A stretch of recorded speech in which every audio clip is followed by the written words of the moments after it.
ஓம். சதாசிவசமாரம்பாம் சங்கராச்சார்யமத்யமாம் அஸ்மதாச்சார்யபர்யந்தாம் வந்தே குருபரம்பராம். ஸ்ருதிஸ்மிருதிப்புராணானாம் ஆலயம் கருணாலயம் நமாமி பகவத்பாத சங்கரம் லோகசங்கரம். அபார கருணா சிந்தும் ஞானதம் சாந்தரூபிணம் ஸ்ரீசந்திரசேகர குரும் பிரணமாமி முதான்வஹம். ராதே கிருஷ்ணா. எல்லோருக்கும் நமஸ்காரம். இந்த வீடியோல பகவத்கீதையின் 4வது அத்தியாயமான ஞானகர்ம சந்நியாச யோகத்தின் 40வது மற்றும் 41வது ஸ்லோகங்களை விளக்கத்துடன் பார்ப்போம். ஆக்ஞ்யஷ்ச ஸ்ரத்ததானஷ்ச சம்சயாத்மா விநஷ்யதே நாயம் லோகோஸ்தி ந பரோ ந சுகம் சம்சயாத்மனஹ. இந்த ஸ்லோகம் ஸ்ரீமத் பகவத்கீதையின் 4வது அத்தியாயமான ஞானகர்ம சந்நியாச யோகத்தில் 40வது ஸ்லோகம். இந்த ஸ்லோகத்தில் நம்ம கிருஷ்ணர் அர்ஜுனனை பார்த்து சொல்றார், போன ஸ்லோகத்தில் அந்த ஞானத்தை பெற வேண்டும் என்றால் என்னென்ன தகுதிகள் இருக்கணும் என்று சொன்னார் நம்ம கிருஷ்ணர். ஸ்ரத்தையோடு இருக்கணும், நம்ம புலன்களை இந்திரியங்களை கட்டுப்படுத்தி இருக்கணும், நம்ம பின்பற்றும் அந்த கர்மயோகத்தை சரிவர பின்பற்ற வேண்டும். அதை ஏனோ தானோ சும்மா ஒரு கடமைக்கே செய்யாமல் அந்த ஒரு ஈடுபாட்டோட டெடிகேஷனோட பக்தி ஸ்ரத்தையோட இன்வால்மெண்டோட செய்யணும் என்று சொன்னார் நம்ம கிருஷ்ணர். இப்படியெல்லாம் சொல்லிட்டு இப்ப இந்த ஸ்லோகத்தில் அவர் சொல்ல வரும் விஷயம் என்ன என்றால், யாருக்கு மோட்சம் கிடைக்கும் என்று முன்பு சொன்னார். யாருக்கு மோட்சம் அல்ல, இந்த லோகத்திலேயே யாருக்கு சுகம் கிடையாது என்பதையும் சொல்றார் நம்ம கிருஷ்ணர். ஏனென்றால் நம்ம மோட்சம் என்று சொன்னாலே பராம் சாந்தியம் என்று போன ஸ்லோகத்துக்கு முந்தின ஸ்லோகம் 38வது ஸ்லோகத்தில் பார்த்தோம். ஞானம் கிடைத்தது என்றால் ஞானம் லப்த்வா பராம் சாந்தி மச்சிரேனாதி கச்சதி.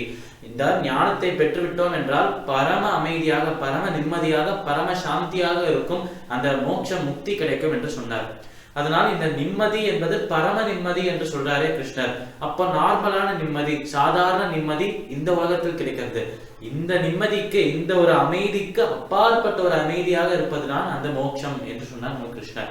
இப்படி இப்பேற்பட்ட நபர்கள், இப்ப இந்த ஸ்லோகத்தில் அவர் சொல்ல போற நபர்கள், அவர்களுக்கு இந்த லோகத்திலே நிம்மதி இருக்காது. அப்ப அந்த பரலோகத்துக்கு அவளுக்கு அந்த அனுமதி இருக்கு என்பதை எப்படி நம்ம புரிஞ்சுக்கணும் என்பதை இந்த ஸ்லோகத்தில் நம்ம பார்க்கலாம். அக்ஞ்யஷ்ச ஸ்ரத்ததானஷ்ச சம்சயாத்மா விநஷ்யதி நாயம் லோகோஸ்தி நபரோ நசுகம் சம்சயாத்மனஹ என்று சொல்றார் நம்ம கிருஷ்ணர். இந்த ஒரு ஸ்லோகத்தில் 3 விதமான நபர்களை பத்தி சொல்றார் நம்ம கிருஷ்ணர். அக்ஞ்யஷ்ச ஸ்ரத்ததானஷ்ச சம்சயாத்மா விநஷ்யதி.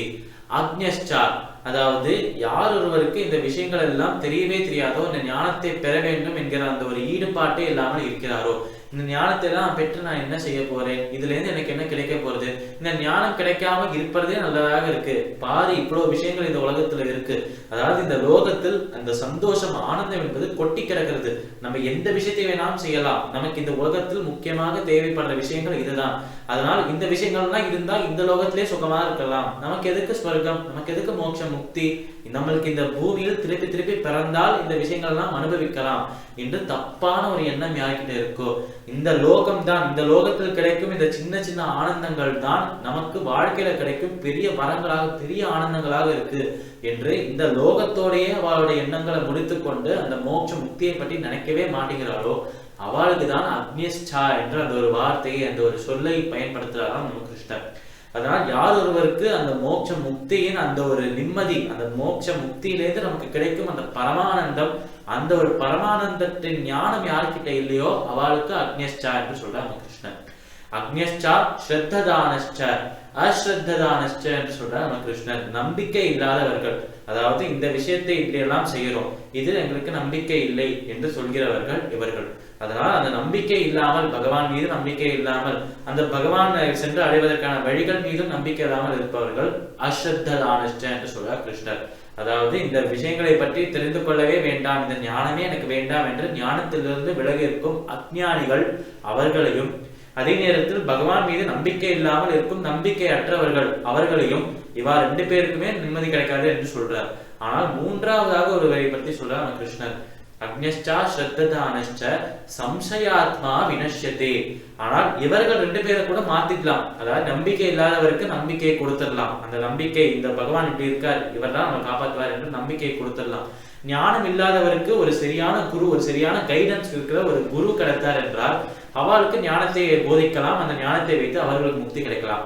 ஆனால் சம்சயாத்மா வினஷ்யதி, யார் ஒருவன் சந்தேகப்படுறானோ அந்த சந்தேகப்படுகிற நபருக்கு நம்ம எந்த ஒரு விதத்திலும் உதவி செய்யவே முடியாது என்று சொல்றார் நம்ம கிருஷ்ணர். ஏனென்றால் அந்த ஒரு சந்தேகமானது நம்ம மனதுக்குள்ள வந்துருது என்றால், இவன் இப்படியெல்லாம் பண்றாளே, இதுல இருந்து நமக்கு என்ன கிடைக்க போறது, இதெல்லாம் சும்மா ஒரு கட்டுக்கதையை சொல்லிட்டு இருக்கா, இல்லை அந்த மாதிரி பண்ணிட்டு இருக்கா என்று நம்பிக்கை இல்லாமல் அதோடு சேர்த்து இந்த விஷயத்தெல்லாம் இவ செய்யறாளே, இதுல என்ன பலன் கிடைக்கக்கூடும் என்று தப்பான ஒரு எண்ணத்தை மனதில் வைத்துக் கொண்டு அதை பரப்புறாளே, அந்த ஒரு சந்தேகத்தை, தன்னிடம் உள்ள சந்தேகத்தை மற்றவர்கள்கிட்ட பரப்புறாளே, அவளுக்கு மோட்ச முக்தி என்பது நிச்சயமாக கிடைக்காது என்று சொல்றார் கிருஷ்ணர். மற்ற 2 பேர், அதாவது ஞானம் இல்லாதவருக்கு ஞானத்தை தந்துடலாம், நம்பிக்கை இல்லாதவருக்கு நம்பிக்கையை தந்துடலாம். ஆனால் எப்போ ஒருவனுக்கு சந்தேகம் உண்டாறதோ மனதுக்குள்ள, அந்த சந்தேகத்தை அவன் நினைத்தால் மட்டுமே நீக்க முடியுமே தவிர வேற யாராலையும் அந்த ஒரு விஷயத்தை நீக்கிறதுக்கு உதவி பண்ணவே முடியாது என்று சொல்றார் நம்ம கிருஷ்ணர். நம்ம மனதுக்குள்ள சந்தேகம் இருந்ததுன்னா நம்ம தான் அதை தீர்க்க முடியுமே தவிர வேற யாராலையும் நம்ம மனதுக்குள்ள சந்தேகத்தை தீர்க்க முடியாது. நமக்கு எது சரின்னு படுறதோ அதெல்லாம் நம்ம செஞ்சுட்டு இருக்கோம். அதான் நமக்கு எது சரின்னு படுறதோ அந்த விஷயம் தவறாக இருந்தாலும் கூட அது சரிதான் என்று நினைத்து கொண்டு செய்கிறோமே. அப்படி ஒரு எண்ணத்தை நம்மால் மட்டுமே தீர்க்க முடியுமே தவிர மற்ற யாராலையும் நம்மளோட அந்த மனதுக்குள்ளுக்கும் சந்தேகங்களை, நம்ம மனதுக்குள்ளுக்கும் ஐயங்களை யாராலையும் தீர்க்க முடியாது. அப்படி அந்த ஞானத்தை பெற வேண்டும் என்றால் சந்தேகத்தை துரத்த வேண்டும், அந்த நம்பிக்கையை கொண்டு வர வேண்டும், ஸ்ரத்தையை கொண்டு வர வேண்டும், இந்த கர்மயோகத்தை சரிவர பின்பற்ற வேண்டும். இப்படியெல்லாம் நிஷ்காமமாக கர்மாவை செய்தோம் என்றால் மோட்சம் கிடைக்கும் என்று சொல்றார் கிருஷ்ணர். இப்படி இருக்கும் இந்த 3 நபர்கள், ஞானம் இல்லாத நபர், ஞானத்தில் கொஞ்சம் கூட ஆசையே இல்லாத நபர், அதே நேரத்தில் நம்பிக்கை இல்லாத நபர், அதே நேரத்தில் சந்தேகப்படுகிற நபர், இந்த 3 நபர்களுக்கும் மோட்சம் கிடைக்காது என்று சொல்றார் நம்ம கிருஷ்ணர். நாயம் லோகோஸ்தி நபரோ நசுகம் சம்சயாத்மனக, அவர்களுக்கு இந்த லோகத்தில் வாழும் போதும் சுகம் இல்லை, அந்த மோட்சம் பரம சுகம் பரமானந்தமும் கிடையாது என்று சொல்றார் நம்ம கிருஷ்ணர். இந்த லோகத்திலும் ஆனந்தம் கிடையாது, பரமானந்தமும் அவர்களுக்கு கிட்டாது என்று சொல்லி இந்த ஸ்லோகத்தில் நம்ம கிருஷ்ணர் அர்ஜுனனை பார்த்து சொல்றார். இப்போ அவர் அடுத்த ஸ்லோகத்தில் என்ன சொல்றார் என்பதை பார்ப்போம்.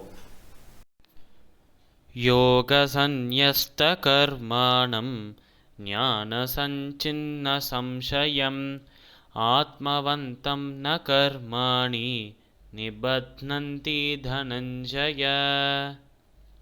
இந்த ஸ்லோகம் ஸ்ரீமத் பகவத்கீதையின் 4வது அத்தியாயமான ஞான கர்ம சந்நியாச யோகத்தின் 41வது ஸ்லோகம். இந்த ஸ்லோகத்தில் நம்ம கிருஷ்ணர் அர்ஜுனனை பார்த்து சொல்றார், யோக சந்நியஸ்த கர்மாணம் ஞான சஞ்சின்ன சம்சயம் ஆத்மவந்தம் ந கர்மாணி நிபத்னந்தி தனஞ்சயா என்று சொல்றார் நம்ம கிருஷ்ணர். இப்ப போன ஸ்லோகத்தில் அவர் இந்த ஒரு கர்மயோகத்தை பின்பற்றாதவர்கள், இந்த கர்மயோகத்தில் நம்பிக்கை இல்லாதவர்கள், இந்த கர்மயோகத்தை சந்தேகிக்கிறவர்கள், அவளுக்கு மோட்சம் கிடைக்காது என்று சொல்றார் நம்ம கிருஷ்ணர். இப்போ அந்த டாபிக்ல விலகி திருப்பியும் முதல்ல எந்த டாபிக்ல ஆரம்பிச்சாரோ அதே டாபிக்கு போறாங்க நம்ம கிருஷ்ணர். அதான் முதலில் அவர் என்ன சொன்னார், இந்த கர்மபந்தம் யாரெல்லாம் அண்டாது என்று சொன்னாரோ நம்ம கிருஷ்ணர், இந்த நிஷ்காமமாக கர்மாக்களை செய்கிறவர்கள், தான் செய்யும் கர்மாக்கள் அந்த ஒரு அகங்காரம், மமக்காரம், பற்று, ஆசை எதுவுமே இல்லாமல் தான் செய்யும் அந்த கர்மாவையும் கர்மாவிலிருந்து ஒரு பலனையும் பகவானிடம் சமர்ப்பணம் செய்கிறவர்கள், அவர்களுக்கு மோட்சம் கிடைக்கும் என்று கிருஷ்ணர் சொன்னார். இப்ப அதையே திருப்பி இன்னொரு முறை நமக்கு அர்ஜுனனுக்கு ஞாபகப்படுத்துறாராம். அப்படியே நமக்கும் அந்த விஷயத்தை ஞாபகப்படுத்துறாராம் கிருஷ்ணர். யோக சந்நியஸ்த கர்மாணம் ஞான சஞ்சின்ன சம்சயம் ஆத்மவந்தம் ந கர்மாணி நிபத்னந்தி தனஞ்சயா. அதாவது யோக சந்நியஸ்த கர்மாணம், யார் ஒருவன் இந்த கர்மயோகத்தை பின்பற்றி, இந்த கர்மயோகத்தை, இந்த கர்மா யோகம் என்கிற அந்த பாதையில் நடந்து கொண்டே அந்த பாதை மூலமாகவே பகவானை சென்று அடையிறாரோ, யோக சந்நியஸ்த கர்மானம், அந்த பாதையில் நடந்து தான் செய்யும் அனைத்து கர்மாலிருந்து வரும் பலனையும் தியாகம் செய்கிறாரோ, அப்படி நிஷ்காமமாக யார் கர்மாவை செய்கிறாரோ, ஞான சஞ்சின்ன சம்சயம், அதே நேரத்தில் யார் ஒருவர் ஞானத்தை வைத்துக் கொண்டு அஜ்ஞானத்தை அழிக்கிறாரோ, இப்ப ஞானமானது அந்த அஜ்ஞானத்தை எப்படி ஒரு கட்டையை, விறகுகளை தீ எரிக்கிறதோ, அக்னி எரிக்கிறதோ, அது போலவே ஞானம் அஜ்ஞானத்தை எரிக்கிறது என்று பார்த்தோம். அதனால் இந்த ஞானத்தை கொண்டு அஜ்ஞானத்தை யார் அழிக்கிறாரோ, யார் ஒருவர் நிஷ்காமமாக கர்மாவை செய்கிறாரோ, கர்மயோகத்தினால் தான் செய்யும் கர்மாவிலிருந்து ஒரு பலனை பகவானுக்கே சமர்ப்பிக்கிறாரோ, அதே சமயத்தில் யார் ஒருவர் அந்த ஞானம் என்னும் அக்னியினால் அந்த ஒரு அஜ்ஞானத்தை அழிக்கிறாரோ, அவருக்கு ஆத்மவந்தம் ந கர்மாணி நிபத்னந்தி தனஞ்சயா. அப்பேற்பட்ட நபர் அந்த பரமாத்மாவை, அந்த ஒரு பரம் பிரம்மத்தை அடையணும் என்கிற ஆசையோடு இருக்கிறவர், அவர் எந்த செயலை செய்தாலும் அந்த செயலிலிருந்து ஒரு பலன் அவரை தீண்டாது என்று சொல்றார் நம்ம கிருஷ்ணர். அதாவது ஒரு செயலை செய்கிறோம், அந்த செயலிலிருந்து ஒரு பலன் நம்மை தொட்டெடுத்து என்றால், அந்த பலன் நம்மை சேர்ந்தெடுத்து என்றால், அந்த கர்ம பலன் நம் மீது கர்ம பந்தத்தை உண்டாக்கும், நம்மை கர்ம பந்தத்தில் கட்டி போடும். கர்மபந்தத்தால் கட்டிப்படப்பட்ட அந்த ஒரு ஒரு ஆத்மா, ஜீவாத்மா அந்த பரமாத்மாவை சென்று அடைய முடியாது என்று தெரிகிறது. அதனால் இந்த கர்மபந்தத்தை அழித்தால், இந்த கர்ம பலனை அழித்தால், கர்மாக்களை அழித்தால், அந்த ஒரு கர்மாக்களை ஞானத்தில் துறப்பதுதான் ஞான கர்ம சந்நியாச யோகம் என்று நம்ம பார்த்தோம். அப்பேற்பட்ட ஞான கர்ம சந்நியாச யோகத்தில் நம்பிக்கையுடையவர்கள் அவர்கள் செய்யும் அனைத்து விஷயங்களிலிருந்து ஒரு பலனையும் பகவானிடமே சமர்ப்பணம் செய்கிறார்கள். அப்படி செய்யும் நபர்கள் தங்களிடம் உள்ள ஞானத்தினால் அஞ்ஞானத்தை அழிக்கிறார்கள். இப்படி ஞானத்தினால் அஞ்ஞானத்தை அழித்து தாங்கள் செய்யும் அனைத்து செயல்களிலிருந்து ஒரு பலனையும் பகவானிடம் சமர்ப்பணம் செய்தால் அவர்கள் எந்த செயலை செய்தாலும் அந்த கர்மாவின் பலன் அவளை சேராது. அதே நேரத்தில் கர்மா பலனால் வரும் அந்த ஒரு கர்ம பந்தமும் ஏற்படாது, அவர்களுக்கு மோட்சமும் கிடைக்கும் என்று சொல்றார் நம்ம கிருஷ்ணர். பகவத்கீதையின் 4வது அத்தியாயமான ஞான கர்ம சந்நியாச யோகத்தின் 40வது மற்றும் 41வது ஸ்லோகங்களின் விளக்கம் இதுவே. சமஸ்த லோகாஹ சுகினோ பவந்து. சர்வம் ஸ்ரீ கிருஷ்ணார்ப்பணமஸ்து.